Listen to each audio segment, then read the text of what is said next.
Welcome to this tutorial video. Today we will learn how to sort and filter duplicate entries in Google Sheets. Let's get right into it. The first step is to select the data set that needs to be scanned and sorted.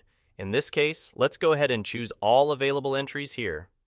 Now from the menu toolbar, open the Data menu. Hover over Data Cleanup.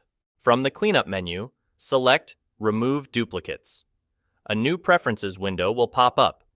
If the data you have selected has a header row, make sure to mark this first checkbox. It ensures the headers are being excluded from the sorting process.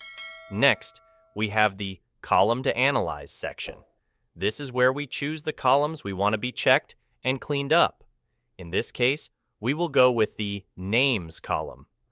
Once you're satisfied with the settings, press the Remove Duplicates button. As soon as you do, Sheets will do the trick and offer a log of the changes made. Click OK. There we have it, folks, a clean, brand new sheet with all duplicate entries removed.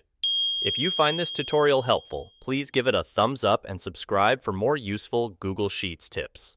Thanks for watching.